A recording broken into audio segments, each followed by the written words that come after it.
So, sir, we covered many things about the H-1B visa process and the fraud which we are going on. We can see that. So, अगला question मेरा ये आता है कि अब तो जिन लोगों को मल्टीपल पोजीशन, मल्टीपल कंपनी के थ्रू या बहुत सारी कंपनियों ने एक ही कैंडिडेट के बहुत सारे सोर्सेज से अप्लाई कर दिया है, तो फ्रॉड की कैटेगरी में तो वो लोग ऑलरेडी आ चुके हैं। अब प्रॉब्लम दोनों के लिए है। एज ए एम्प्लॉयर उनकी जो प्रॉब्लम होगी वो तो होगी, प्लस एज ए एम्प्लॉय उनको भी एक प्रॉब्लम है कि इसके बाद वो बैन हो जाएंगे और कभी H-1 वीजा के लिए या किसी भी और प्रोसेस के लिए वो अप्लाई नहीं कर सकते हैं। तो ऐसे में दोनों डरे हुए हैं। So what they can do now? Fraud तो हो चुका है, सो आफ्टर मार्च 2023 उनके पास क्या ऑप्शन बचते हैं? इस सिचुएशन में वो क्या करने वाले, क्या करना चाहिए? क्या आपका टेक है? नहीं प्रिंस, ये जो सवाल आपने पूछा है ये बहुत ही स्ट्रांगली बर्निंग क्वेश्चन है, क्योंकि ज्यादा परेशान करने का सवाल ये है कि इसका कुछ प्रेसिडेंस बहुत ज्यादा लोगों को नोन नहीं है। हिस्ट्री में ऐसा कभी कुछ हुआ है, क्योंकि ये सिस्टम भी नया था। इस तरह का डेटा और इतने ज्यादा लोगों को अप्लाई करने, एटलीस्ट पिछले 25 साल में मैंने तो नहीं सुना है कभी। तो यदि पहले इस हिसाब से देखें कि जो एम्प्लॉयर्स अपने हर एप्लीकेंट के मल्टीपल एप्लीकेशंस को उन्होंने किया है थ्रू देयर नोन कंपनीज, ठीक है, करते समय मोर और लेस, अगेन मैं इस पहले ये डिस्क्लेमर बोलूंगा कि ये ना हम लीगल एक्सपर्ट्स हैं, ना हम ये लीगल एडवाइस दे रहे हैं। जो हमारी ऑब्जर्वेशन है, जो हम बाकी लोगों से सुन रहे हैं फर्स्ट हैंड लॉयर्स के थ्रू या एप्लीकेंट्स और एम्प्लॉयर्स के थ्रू, उस एक्सपीरियंस के बेसिस पे बस हम बातचीत कर रहे हैं इस पे। It's more of a talk around that topic. तो जो खासकर एम्प्लॉयर्स हैं इस साल जिन्होंने ऐसे अप्लाई किया है, मैं ये बोलूंगा कि ये करते समय उनको भी कहीं ना कहीं मालूम था कि ये सही तो नहीं है, ठीक है। अब गलत की डेफिनेशन तो अनफॉर्चुनेटली प्रैक्टिकली यही होती है कि जब तक पकड़े नहीं गए तब तक आप चोर नहीं हैं, आप दोषी नहीं हैं, ठीक है। अब तो ये है कि वो ऑप्शन भी नहीं रहा, USCIS ने पकड़ लिया है, पकड़ ही नहीं लिया, उसका पोस्टर भी निकाल दिया। उन्होंने सारे एम्प्लॉयर्स को ही, जहां तक मुझे मालूम है, आई नो फ्यू एम्प्लॉयर्स जिनको ऑलरेडी USCIS के थ्रू 1-to-1 ईमेल आया है जिसमें उन्होंने ये बताया है कि इस साल ऐसा ऐसा हुआ है। उन्होंने जेनरिक ईमेल ही किया है, ईमेल 1-to-1 है बट विद जेनरिक कंटेंट, कि पिछले 4 साल में कैसे कैसे कितने रजिस्ट्रेशंस हुए, कितने मल्टीपल एप्लीकेशंस के थ्रू थे और कितने उन्होंने फाइनली सेलेक्ट किए H-1 के लिए। ये कम्युनिकेशन ही अपने आप में एक बहुत ही डायरेक्ट इंडिकेशन है कि USCIS ने इस चीज की कॉग्निजेंस ली है, इसको अपने ध्यान में रखा है। तो जब उसके अटेंशन में आ गया है USCIS के और उसने उसको पब्लिकली भी अनाउंस कर दिया है, तो मेरे ख्याल से ये कंपल्सन हर पार्टी के लिए हो जाता है कि उस पर आगे क्या करना है ये सोचने के लिए आपके पास यस और नो का चॉइस नहीं है, आपको सोचना ही पड़ेगा कि क्या। USCIS को भी एक्शन लेने के अलावा कोई उपाय नहीं बताया, क्योंकि आपने बता दिया कि ऐसा ऐसा हुआ है। तो ये ऑब्वियस है इन पब्लिक फोरम ऑल्सो कि भाई ऐसा गलत हुआ है तो कुछ ना कुछ तो एक्शन लेना पड़ेगा। ये एक्शन में कितना टाइम लगेगा that is another discussion, but as a employer कोई इसमें इस सिचुएशन में होगा तो आई डोंट थिंक वो हमारे टॉक शो का वेट कर रहा होगा। रादर वो एम्प्लॉयर कोई होगा तो मैं ये सोच सकता हूँ कि वो क्या सोच रहा होगा कि गलती तो हुई है, अब इस गलती को सुधारने का कोई उपाय है नहीं, क्योंकि जो विंडो होता है 1 मार्च और 20 मार्च के, उसी बेसिस में ही आप कोई गलती सुधार सकते हो। यदि आपने मल्टीपल किया है तो उसको आप वापस ले सकते हैं। अब एप्लीकेशन वापस लेने का सारा विंडो क्लोज हो गया 20 मार्च के बाद, अब तो रिजल्ट आउट हो गए। तो अब तो आपकी हिस्ट्री ऑलरेडी उसका फुटप्रिंट बन गया, ठीक है। तो जो मैं सुन रहा हूँ, अगेन ये स्पेकुलेशन है, कुछ कंपनीज तो यहाँ तक चली गई हैं कि उन्होंने अपने आप को बंद भी कर दिया।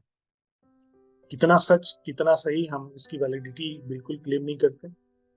हमने कुछ लॉयर्स के थ्रू ऐसा भी सुना है कि काफी कंपनीज बंद होना भी शुरू, कुछ बंद होना कंसीडर भी कर रही हैं, कुछ लोग बंद हो भी चुके हैं, जो बहुत क्लियर हैं कि वो इसके अलावा और कोई काम नहीं करते। तो कोई भी उनकी स्क्रूटनी करेगा तो ये पता चल जाएगा कि वो किस तरह के बिजनेस में। जैसे कोई कंपनी IT सर्विसेज कर रहा है, बहुत सारे और काम कर रहा है, उसके अलावा ये काम कर रहा है, तो चलो होता है कि ठीक है, कोई 1 मिलियन 2 मिलियन का बिजनेस कर रहा है तो चलो ये भी थोड़ा बहुत काम इसका भी कर लिया, 10-20 रिसोर्सेज का। बट जो सिर्फ यही इंटेंशन से ही कंपनी खोला गया है, और ऐसी 4-5 कंपनीज लगभग 1 साल 2 साल के आसपास में खुली है, यही कर ही रही हैं, खासकर मार्च 2020 में ये नया रूल इलेक्ट्रॉनिक रजिस्ट्रेशन आने के बाद, तब तो ये इंटेंट बहुत क्लियर हो जाता है। तो ऐसी कंपनीज का तो यदि मैं सोचूंगा कि यदि अनफॉर्चुनेटली मैं वन ऑफ दोस कंपनीज होता, पहले तो करता नहीं मैं, तो यदि होता तो मेरे पास कंपनी बंद करने के अलावा कोई उपाय नहीं था। अब नेक्स्ट सवाल आता है कि फिर जिन्होंने जो एप्लीकेंट्स थे ऐसी कंपनी, उनका क्या है? जब कंपनी ही नहीं है तो फिर एप्लीकेंट्स का क्या है? They don't count. तो वो कंपनी भी जाएगी, वो भी जाएगा। दूसरा तरीका है कि चलो थोड़े से ठीक बन के हम रुक लिए कि भाई ठीक है, पता नहीं ये ऐसा हो रहा है, पता नहीं आगे एक्शन हो नहीं हो, जहां तक हो सके इसको चले चलाओ, देखते हैं आगे क्या होता है। तो कुछ कंपनी शायद ऐसा करें, बट इसमें यह है कि कोई भी एम्प्लॉयर जिसने किसी भी साल मतलब मार्च 2020 के बाद अभी तक कभी भी ऐसा किया है, चूंकि अब ये इशू इतना हाईलाइट हो गया है यूएससीआईएस के थ्रू और पब्लिक डोमेन में, आई थिंक हर साल की स्क्रूटनी एम्प्लॉयर्स की होगी, और उसको करने में ज्यादा टाइम लगे, किस प्रायोरिटी से होगा, ये साल वाला पहले होगा, उसके बाद पिछले साल होगा, पिछले साल होगा, तो ये होते होते शायद 2 साल 4 साल गुजर जाए, और इस बीच में एम्प्लॉयर्स पकड़े ना जाए तो वो सोचे कि अब हम नहीं पकड़ाएंगे। बट जितना हम सबको मालूम है यूएस में जिस तरह से रूल ऑफ लॉ को फॉलो किया जाता है, बहुत मुश्किल है ये सोच पाना कि कोई बचेगा। ठीक है, बाकी choice is up to employers what they do. ठीक है, तो एम्प्लॉयर्स पर्सपेक्टिव मैं तो यही बोलूंगा कि कुछ शायद ऑलरेडी एक्शन ले चुके हैं, they are on the verge of closing और दे आर क्लोज्ड, और क्लोज एक होगा तो जितनी भी सिस्टर कंपनी होंगे सभी के सभी, और कंपनी खोलना बंद करना it's not a big deal for USA, क्योंकि ईज ऑफ बिजनेस इतना आराम, $400-500 $1000 खर्चा करके आप आराम से कंपनी खोल सकते हैं। So I don't think people will shy away from closing the companies, ताकि उस पर कोई क्रिमिनल लायबिलिटी नहीं है। ठीक है, तो मेरे ख्याल से शॉर्ट आंसर यही होगा कि this is how employers will might be thinking. Again ये स्पेकुलेटिव है and it's not a legal advice, और ये कोई लीगल ओपिनियन नहीं है, बट जो जितना हमने सुना है, समझा है, जितना मैं जानता हूँ H1 वीजा के अराउंड की दुनिया को, this is how employers might be thinking. Sanjay, आपने अभी जो ये बताया है ये एम्प्लॉयर पर्सपेक्टिव से बताया है। एज एन एप्लीकेंट उनको अब क्या करना चाहिए अगर उनको ये मालूम चलता है कि उनके थ्रू ये हुआ है, अगर उनको नहीं भी मालूम चलता है, मतलब what should now applicant should do? उनके लिए कोई तरीका है पता करने का कि उनके नाम पे मल्टीपल एप्लीकेशंस सबमिट हुए हैं यूएससीआईएस में? तो again very important question from employees perspective, क्योंकि जो एप्लीकेंट्स हैं, आप पहले सिस्टम को समझिए कि यूएससीआईएस कभी भी एप्लीकेंट्स और एम्प्लॉय से बात नहीं करती, वो हमेशा एम्प्लॉयर या H1 स्पॉन्सर से ही बात करती। ठीक है, तो चाहे वो H1 फ्रॉड से रिलेटेड नोटिफिकेशन हो या कोई कम्युनिकेशन हो, या जो general regular routine work USCIS करता है उसकी कम्युनिकेशन हो, हर कम्युनिकेशन का चैनल यही होता है कि यूएससीआईएस कम्युनिकेट करता है एम्प्लॉयर को और एम्प्लॉयर कम्युनिकेट करता है एम्प्लॉय को। तो यदि कोई एम्प्लॉय है तो हम यही सजेस्ट करेंगे कि वो अपने एम्प्लॉयर के ही टच में रह के ये कोशिश करे पता करने का कि जो भी उनके मन में सवाल है उसका आंसर वहीं से आ सकता है।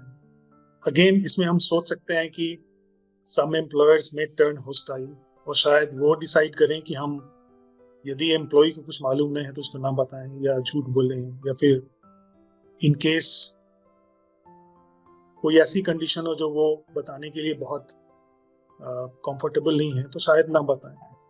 उसमें जबरदस्ती करने का अनफॉर्चुनेटली कोई उपाय है नहीं, और कोई भी डिजिटल या नॉन डिजिटल मींस ऐसा नहीं है कि एम्प्लॉय डायरेक्टली यूएससीआई से कांटेक्ट करके अपने रिलेटेड कोई भी इंफॉर्मेशन निकाल सकता है, क्योंकि मोड ऑफ कम्युनिकेशन ही ऐसे सेटअप किया हुआ यूएससीआईएस के थ्रू पे कि कोई भी एप्लीकेंट या पोटेंशियल एम्प्लॉय को H1B वीजा वो डायरेक्टली यूएससीआईएस से बात नहीं कर सकता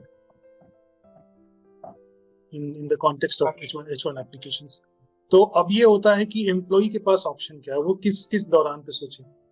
तो मैं इसको 2-3 कैटेगरी में डालूंगा। There can be permutation combinations, but कुछ ऑब्वियस वाले हम ले लेते हैं। जैसे लेट्स अज्यूम कि कोई एम्प्लॉय है और उसको मालूम है कि उसको जेन्युइन 2-3 मल्टीपल एम्प्लॉयर्स मिले थे, उनके थ्रू उनका एप्लीकेशन हुआ है, and to the best of his और हर नॉलेज किसी एक कंपनी ने अपने रिलेटेड कंपनी के साथ उसका मल्टीपल एप्लीकेशन नहीं किया।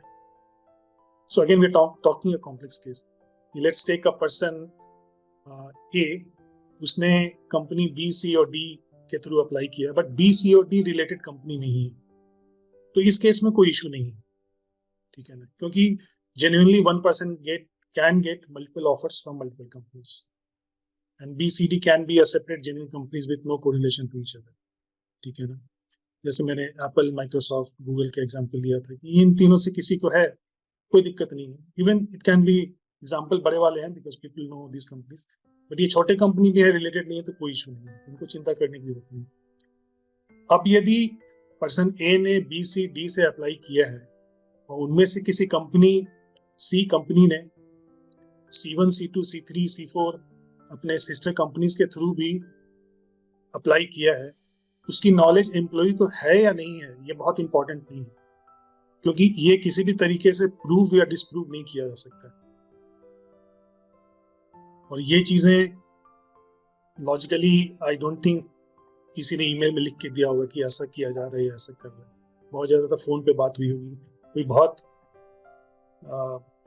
अच्छे इंटेंट के साथ किया, अच्छे इंटेंट तो अच्छा नहीं है because it's not legal, but किसी ने ये सोचा होगा कि मैं रिसोर्स को एप्लीकेंट को इन्फॉर्म करके भी करूं, तब भी उसने बहुत ज्यादा तो वर्बल किसी को इन्फॉर्म किया होगा। पॉइंट में ये बोल रहा हूँ कि मोड ऑफ कम्युनिकेशन जो भी हो, एम्प्लॉय को कॉन्फिडेंस में लिया गया हो या नहीं लिया गया हो, जब एम्प्लॉयर ने ही इलीगल एक्टिविटी की है तो उसकी आंच, उसका असर, उसका इफेक्ट उस एम्प्लॉयर पे भी पड़ेगा और उससे रिलेटेड जितने एम्प्लॉयज हैं जिनका भी मल्टीपल एप्लीकेशंस किया गया उन पे भी पड़ेगा। और चूंकि एम्प्लॉयर खुद ही इस चीज को गलत करने का दोषी होगा, उससे कुछ ऐसे एप्लीकेंट्स भी यदि हुए अनफॉर्चुनेटली जिसका मल्टीपल एप्लीकेशंस नहीं पे होगा, जब एम्प्लॉयर पे कोई असर आएगा तो ऑब्वियसली उस एम्प्लॉय के पास भी चॉइसेस बहुत लिमिटेड होंगे, क्योंकि या तो अब यूएससीआईएस पे डिपेंड करेगा क्या वो एक्शन ले, इसकी कोई हिस्ट्री तो है नहीं, तो मैं कह नहीं सकता क्या एग्जैक्टली हो सकता है, बट हाँ it's a word of caution for everyone who is related to that company, so it's better if possible to get away from that company as soon as possible, ठीक है। दूसरा सिनेरियो ये सोच सकते हैं कि किसी एक ही कंपनी, एक ऐसा एप्लीकेंट ले लेते हैं जिसने एक एप्लीकेंट ए ने कंपनी बी से किया और बी ने अपने sister company B1, B2, B3 के थ्रू मल्टीपल एप्लीकेशंस किया है, अगेन विद परमिशन और विदाउट परमिशन, विद नॉलेज और without knowledge, with applicant, it hardly matters now, ठीक है। यदि ऐसा किया है तो अगेन वो एम्प्लॉयर ने कुछ इलीगल किया है in the eyes of USCIS, तो उसका असर उस एम्प्लॉयर पे भी पड़ेगा, और एम्प्लॉयर पे अगेन ऐसे पड़ेगा तो for the sake of repeat मैं ये बोलूंगा कि वो एम्प्लॉइज पे भी पड़ेगा, जिनका मल्टीपल एप्लीकेशंस हुआ है उनका भी। और आई विश कि ऐसा ना हो कि जिन भले ही कम ऐसा एम्प्लॉयर ने गलती किया है कुछ एप्लीकेंट्स के लिए, पर जिनके लिए नहीं भी किया है उस पर कोई असर होगा नहीं होगा, we don't know. Again I repeat the same suggestion कि ऐसे एम्प्लॉयर से आप जितना अवे हो सकते हो थ्रू H1 ट्रांसफर या जो भी हो वो ज्यादा अच्छा होगा, ठीक है। तो अगेन बहुत सारे लेयर्स हो सकते हैं through which an employee was part of company जिसने मल्टीपल एप्लीकेशंस किए हैं, तो इसमें डेफिनेटली बहुत ही कॉशियस रहने की जरूरत है। एक बहुत कॉमन क्वेश्चन आता है, जैसे मान लो कोई एक ऐसा एम्प्लॉई है जो ईयर 2021 में उसने अपना H1 कराया और एक साल उस एम्प्लॉयर के साथ रहने पे और मैं ऐसे एम्प्लॉयर की बात कर रहा हूँ जिसने उसके लिए मल्टीपल एप्लीकेशंस किया था, तो डेफिनेटली ये रॉन्ग वाला केस है। बट नाउ दैट पर्सन, वो 1 साल यूएसए में रह के 2022 में उसने कंपनी चेंज कर ली, वो एम्प्लॉयर 2 के पास चला गया।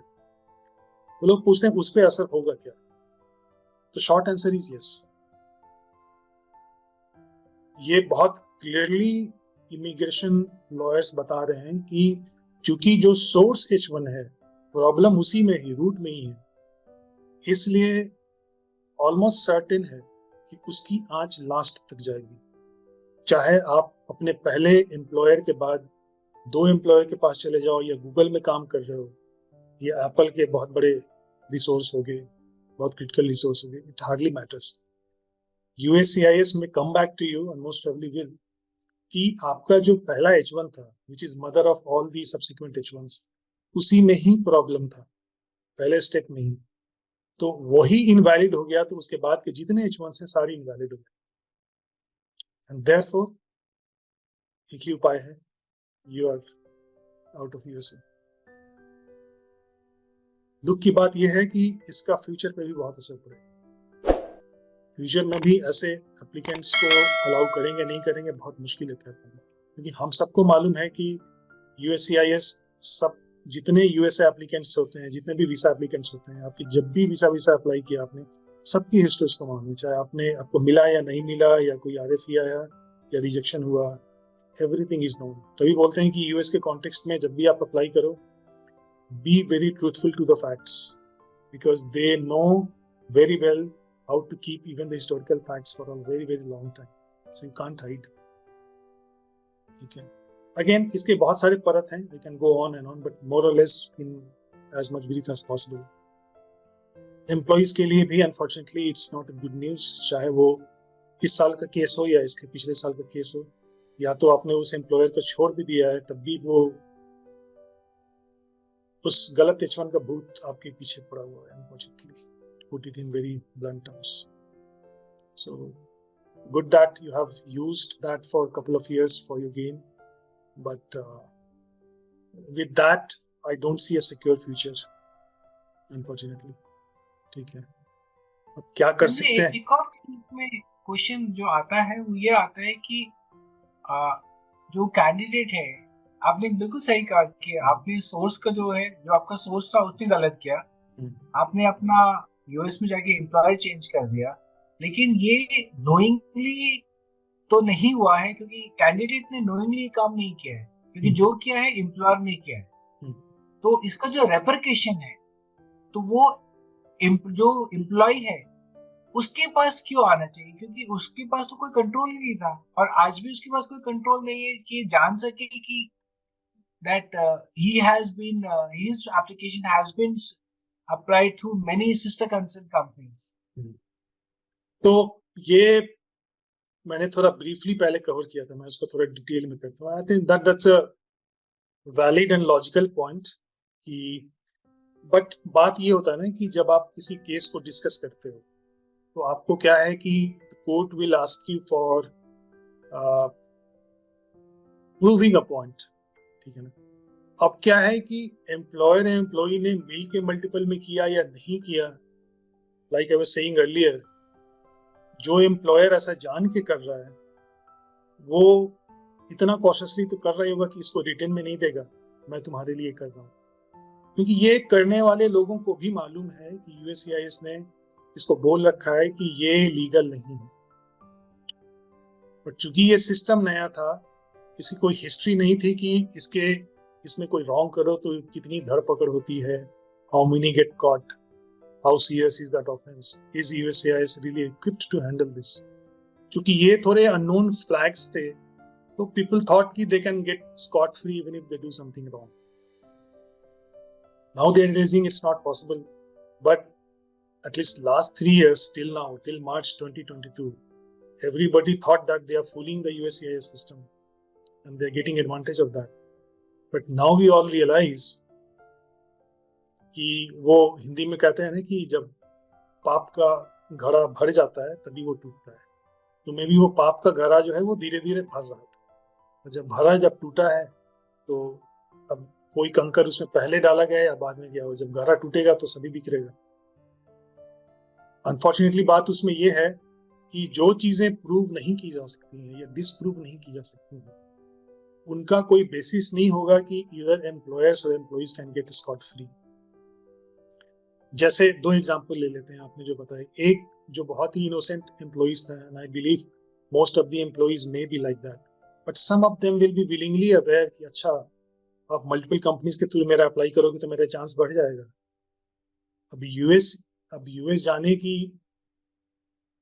किसी भी कारण से, मतलब इतने हम लोग ईगर रहते हैं from India and some other countries also, कि कभी कभी नोइंगली वो जानते हुए कि शायद थोड़ा सा गलत है कि चलो ठीक है दुनिया कर ही रही तो हम भी कर लेते हैं। तो अब आपको ये भी सोचना पड़ेगा दुनिया पकड़ा रही तो हम भी पकड़ा सकते हैं, ठीक है। So you have to be cautious also. तो उसमें कोई वो तरीका नहीं है कि उन दोनों में डिस्टिंग्विश कैसे किया जाए। वो जो अवेयर नहीं था, वो जो अवेयर था, उसका कोई डिजिटल प्रूफ तो कोई रखा नहीं होगा तो कोई दिखाएगा नहीं, क्योंकि पता है कि एम्प्लॉयर एम्प्लॉय दोनों फंसेंगे तो दोनों फंसेंगे।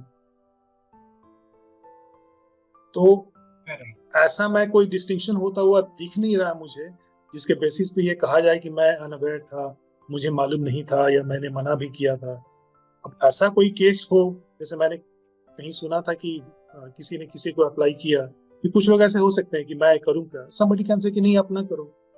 उसके बाद भी कुछ कंपनी से किया है, कुछ नहीं किया है, क्योंकि उनको मालूम है कि एक बार H1 आ जाएगा ना तो सब इतने खुश हो जाएंगे, चलो ठीक है कहीं से यार हो तो गया। 3 साल 4 साल 5 साल 7 साल 8 साल 10 साल से लोग अप्लाई कर रहे हैं, नहीं मिल रहा था, क्योंकि हमारी सिचुएशन ही H1 की सिचुएशन ही ऐसी रही है for so many decades now, ठीक है। तो उस कारण क्या है, वो डेस्परेशन हैज बीन इंक्रीजिंग। उस डेस्परेशन में गलती हुई है तो फिर सजा तो मिलेगी एम्प्लॉइज को भी एम्प्लॉयर्स को, ठीक है। और शायद ये एक प्रेसिडेंस, अब देखिए इसमें यूएसए की क्या गलती है नहीं है वो सब जानने से कोई फायदा नहीं, जो किसी के बियॉन्ड है, जो यूएस एज अ कंट्री अपना डिपार्टमेंट यूएससीएस कैसे चलाता है, कैसे करता है, कैसे करना चाहिए, they probably know that. Maybe उसकी इम्प्लीमेंटेशन में थोड़ी डिले होगी, जो भी कारण होगा, बस उन पॉइंट्स में जाने से कोई फायदा है नहीं, ठीक है। मेन पॉइंट ये है कि आप इंश्योर करो कि आप किसी ऐसे एम्प्लॉयर के साथ एंगेज ना हो जो ऐसी गलती करने के आसपास की प्रोबेबिलिटी भी रखता हो। तो आपको वो थोड़ी कॉग्निजेंस अपनी बढ़ानी पड़ेगी, आपको थोड़ी क्रिटिकल सवाल पूछने पड़ेंगे, ठीक है। लोगों को ये लगता है कि अरे कोई मिल जाए, चलो कोई मिल तो गया जिसे करा, तो उस क्या है कि उस जील में जो वो ये भूल जाते हैं कि it's also important to do it correct way, ठीक है। एंड वाइस वर्सा, एम्प्लॉयर्स भी पूछते हैं कि कोई भी एम्प्लॉय मिल गया, तो अब उस सिचुएशन में क्या है कि again if something has gone wrong तो आज तो दोनों को आएगी। Employ can't get scot free by saying कि मुझे नहीं मालूम था, ये ऐसा कोई केस था, ये वैसा कुछ था, ठीक है। तो ये थोड़ा ग्रे एरिया है, मैं कोई ये नहीं बोलूंगा कोई परफेक्ट आंसर है, बट हाँ अभी तक जितना रिवील होके आया है, as per again it's not a legal knowledge और legal advice from our side, but जितना हमें मालूम है थ्रू लीगल एक्सपर्ट्स, जितनी बातें इस टॉपिक पे हो रही है, अनफॉर्चुनेटली कोई आसान रास्ता नहीं दिख रहा है, ठीक है ना। So it's a word of caution for everyone कि ऐसी चीजों से बिल्कुल दूर रहें, ठीक है। कोई सही काम करना है, कोई काम आपके लिए बहुत यूजफुल है लाइफ में, तो have some patience, do it in the right way, क्योंकि वो करना लॉन्ग टर्म में हमेशा अच्छा रहता है। Thank you, Sanjay. It was a wonderful insight and very detailed answer. Thank you very much. Okay, sir. So next question आता है कि after getting the visa lottery completed, बहुत सारे लोगों को invitation मिल चुका है, you can apply for the petition. So question is कि who should not apply for H1B visa petition after getting H1B visa lottery selection? ठीक है, तो बेसिकली आपका कॉन्टेक्स्ट ये है कि अभी जो है जो मार्च 2023 के जितने एप्लीकेंट्स हैं, ठीक है, H1 registration has already happened. अभी ये फ्रॉड वाला केस आ रहा है, तो अभी क्या जून तक लोगों को H1B पिटीशन देनी है। तो जितने लोगों की अभी सिलेक्शन हुई है मार्च 2023 के एप्लीकेशंस के थ्रू, उनको मैं बोलूंगा कि चूंकि यूएससीआईएस से ये ऑलरेडी डिक्लेरेशन आ चुका है कि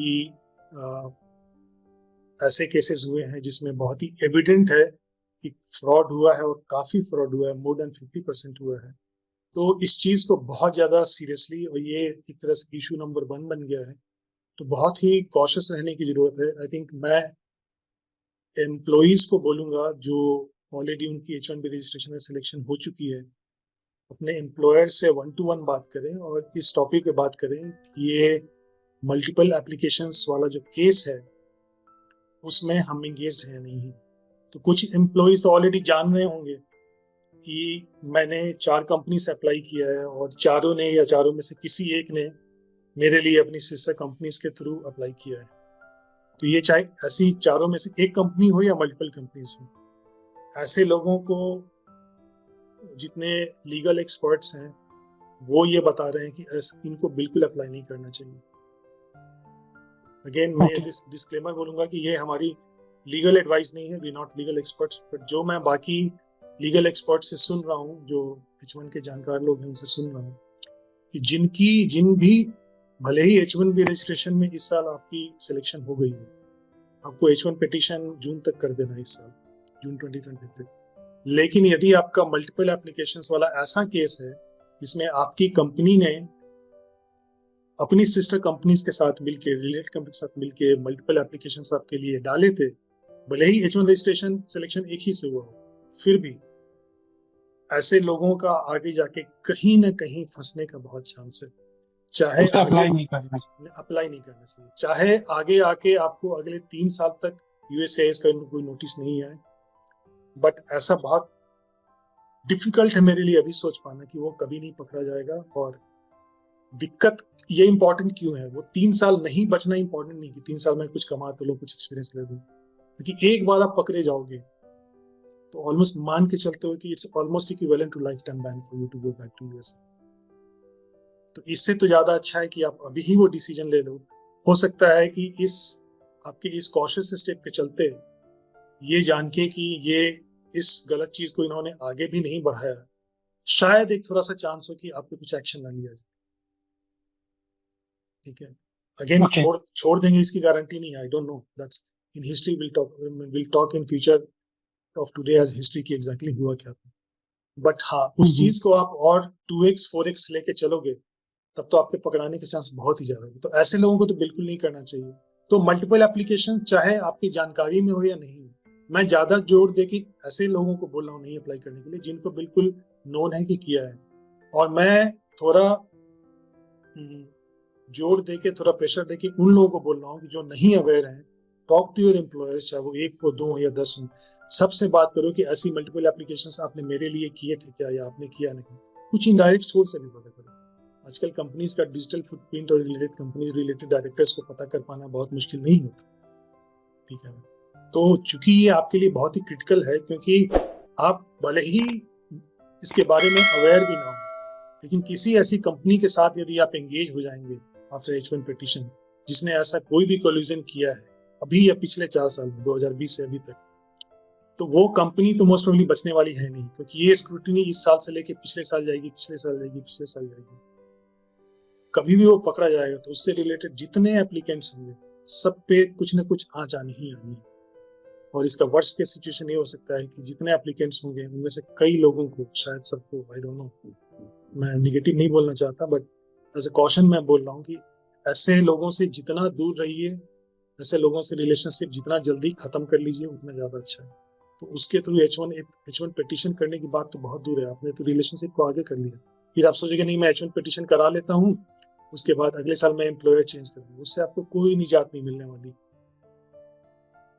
आपका जड़ ही, रूट ही आपका इन्फेक्टेड हो गया है, उससे आप कभी मतलब आपने एक बार जो एम्प्लॉयर जो आपको मल्टीपल अप्लाई किया था, वो अगर इसको रूट नहीं हुई तो आप पकड़े जाओगे, आप चाहे कितना भी एम्प्लॉयर को आप चेंज करते हो, कोई फर्क नहीं पड़ता। आप गूगल के लिए काम कर लो, आप फेडरल गवर्नमेंट के लिए काम कर लो। क्या ये जानना डिफिकल्ट नहीं होगा कि हमारे लिए कि किस के तहत हमें मिला है, मल्टीपल अप्लाई हुआ है या नहीं? यहाँ एक जो क्वेश्चन आता है, क्योंकि अब तो वीजा लॉटरी रिलीज हो चुकी है, H1B वीजा, अब बहुत सारे लोगों के पास इन्विटेशन है, कि आप अप्लाई कीजिए, किन लोगों को डेफिनेटली अप्लाई करना चाहिए, कैसे वो श्योर हो सकते हैं कि यस ऐसे एप्लीकेंट्स, ये गुड न्यूज है उन लोगों के लिए जो न तो खुद उन्होंने अपनी मल्टीपल जैसे मैं 2-3 कैटेगरी में दूंगा। एक्चुअली शॉर्ट आंसर इज कि जिनका भी ये multiple applications of related companies इस दायरे में जो भी नहीं आते हैं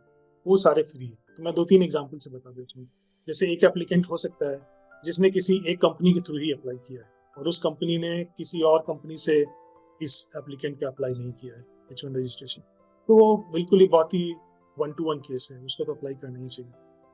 दूसरा केस हुआ कि किसी ने 3 कंपनीज को अप्लाई किया है बट तीनों कंपनी ने 1-to-1 ही अप्लाई किया है, किसी कंपनी ने किसी एप्लीकेंट का मल्टीपल एप्लीकेशन नहीं किया, तो वो बिल्कुल जा सकते हैं। तो जहां भी मल्टीपल एप्लीकेशंस एक रिसोर्स के थ्रू है लेकिन कंपनी ने एम्प्लॉयर ने किसी एक एप्लीकेंट का खुद मल्टीपल एप्लीकेशंस नहीं डाला है थ्रू रिलेटेड कंपनीज, वहां फिर ग्रे एरिया आ जाता है। तो जहां तक वो नहीं है वो सारे लोग अप्लाई कर सकते हैं। अगेन एक एग्जांपल दूंगा कि एक एप्लीकेंट हो सकता है जो 3 या 10 जितने भी एप्लीकेशंस हो उन्होंने किसी सिस्टर कंपनी के थ्रू नहीं किया हो बट कोई नोन कंपनीज हो जिसको रेफर किया हो कि भाई ये अच्छा है उसको ले लो। तो even if those companies know each other they don't become related. ठीक है, इसका मतलब ये है कि उनमें कोई कोरिलेशन प्रूव करना बड़ा मुश्किल होता है। अगेन मैं उस टॉपिक पे नहीं जाऊंगा कि कैसे कोरिलेशन होता नहीं होता, बट बहुत सारे तरीके होते हैं उसमें, बहुत सारे तरीके होते हैं कि ऑपरेशनली आपने कुछ कॉमन रिसोर्स शेयर किया या सेम 20 रिसोर्स उस पांचों, मतलब 5 ऐसी कंपनीज ले लो जिन्होंने 20 एप्लीकेंट्स के ही H1 रजिस्ट्रेशन अप्लाई किए थे और चारों 20 सेम है, मतलब प्रैक्टिकली कितना पॉसिबल है कि ये यूनिक हो जाएगा? ऑलमोस्ट इम्पॉसिबल है।